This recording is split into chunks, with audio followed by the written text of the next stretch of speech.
Hi again! In this video, I'll show you how to take session-based attendance, or in other words, attendance by subject. Just like before, make sure your class, subjects, and students are already set up in the system. Now here's the difference. For session-based attendance, you'll need to choose a subject or timetable that's been assigned to a teacher by the admin. This feature is great for schools where attendance is tracked per class session, like for math, science, or English. Let's get started. First, go to the class menu.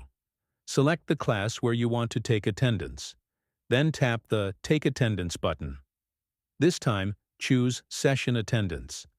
The app will now display a list of scheduled sessions, timetables, for that class. Pick the subject or session you want to record attendance for. You'll see the attendance form along with the list of students. You can pick the date, or just leave it as today, and the app will autofill it. Now go ahead and mark the students, attendance one by one, or simply tap Mark All to mark everyone at once. Here's a quick guide to the attendance codes. P for present, L for on leave, S for sick leave, A for absent, H for half day.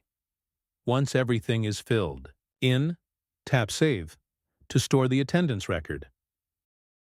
Need to make changes? No problem. You can always edit or delete any saved attendance later. To view the attendance history, tap back, scroll down, and select the attendance section under History. From there, you'll see all saved session-based records. You can even download the report in Excel format, ready to be analyzed or shared.